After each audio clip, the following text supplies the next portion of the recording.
Good morning, students. How are you all? I hope in these days you have worked hard in order to present your doubt or any proposition.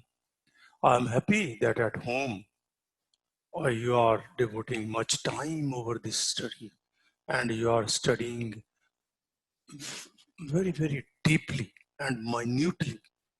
How I have come to know? Because I have received various doubts from you people.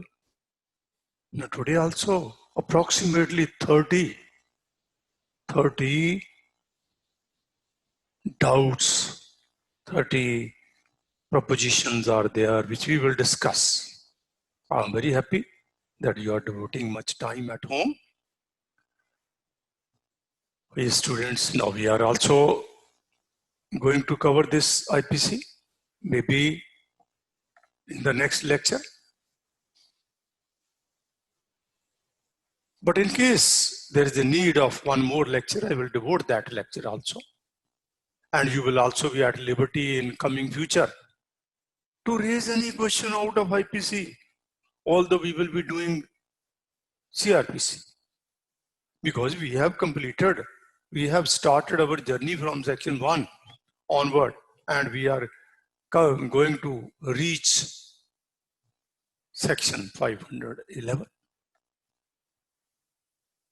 Now it is good, I am very happy that some students have raised very good queries. Yes, students, today we will discuss what is an offense of adultery. Simply listen to me. I will dictate each and everything. Yes, students, offense of adultery remained in controversy before Honorable Supreme Court in various judgments. A large number of judgments are there which have been passed by High Court and by over this offense of adultery, which was punishable under section 497 of IPC. Now, this adultery, today I will touch this adultery from the point of view of civil liability also, from the point of view of Hindu Marriage Act also. Now, we have discussed some of the sections relating to offenses relating to marriages. Now, we are discussing the offenses relating to marriages. Now, if wife of husband, she indulged in adultery, or somebody else has indulged in adultery, then that person will be held liable. But wife will not be held liable for abetment. Now this section, now I am discussing what is mentioned in IPC.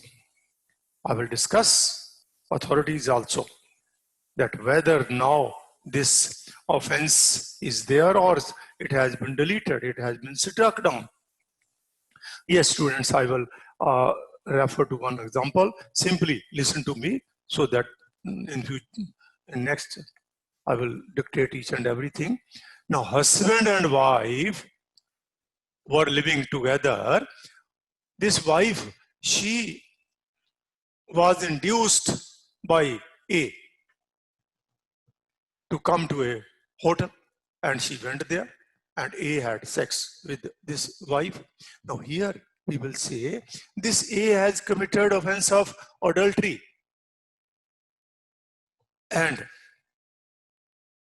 earlier this offense was punishable under section 497.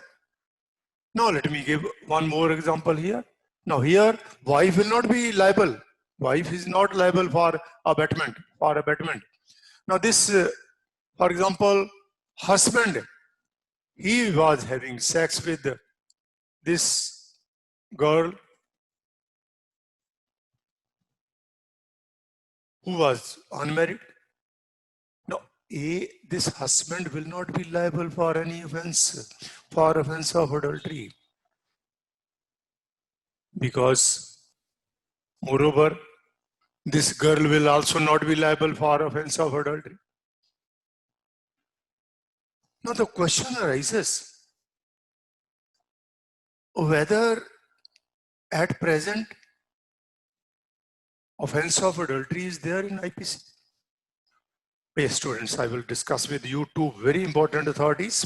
Now, there is one authority of Samitri versus Union of India, 1985. You may not write, I will dictate you. Now, three judges were there. Now, they have thoroughly discussed this section 497, adultery. What is adultery? When somebody indulges in sex with a wife who is having living husband.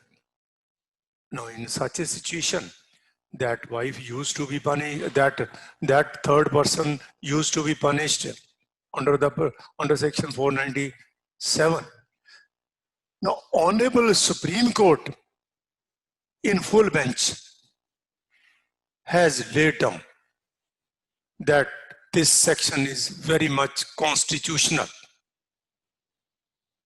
and wife cannot be held liable as an abettor.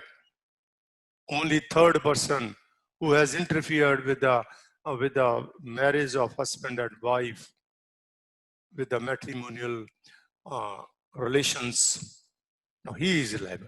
Third person is liable for the offenses of adultery. Now, in this authority, they have discussed in detail that husband cannot be held liable for any offense if he indulges in that sex with somebody else other than the wife. Now, there was discrimination. In other words, we can say third person is liable, but husband is not liable when he is indulging in adultery. Now, here, Honorable Supreme Court has held that this section is to maintain the sacred relations of husband and wife, so that nobody else should intervene. If somebody else will intervene, he can be punished up to 5 years if he is interfering with the matrimonial relations of husband and wife. Section 94 provided that. Now, very interesting point. Now, this controversy came before a constitutional bench. Very important case, Josh Fine versus Union of India, 2018. Now, decision was made on 27th September 2018. Now, Honorable Supreme Court in this judgment has discussed this section in detail, and they have laid down that this section is violating the constitutional provisions. Now, they have observed in this constitutional bench that section 497 is unconstitutional, and they have stuck on this section 497. And at present, offense of adultery is not punishable under any IPC. In other words, we can say if the wife indulges in sex with somebody else, she cannot be punished under any of the provisions of IPC. But students, keep in mind that if husband or wife, either of them, indulges in adultery, then that is a good ground for other spouse to obtain divorce from the civil court under section 13, subsection 1, clause 1. Now that is, it means adultery is still there as a ground in a Hindu Marriage Act for the purpose of taking divorce. Now, in this case, if this wife indulges in sex with a husband, can obtain decree. Now, if this husband indulges in sex here, he can also be sued by this wife for the purpose of obtaining a decree of divorce on the ground that he has committed adultery. He had sex with somebody else. Yes, students, I have touched this adultery from both the point of view. From IPC, in IPC, at present there is no offense. But in our Hindu Marriage Act, Section 13, subsection 1, clause 1, makes it very clear that any spouse who is aggrieved of this adultery on the part of other spouse can go to the court, can obtain the decree by proving that his or her spouse indulged in adultery.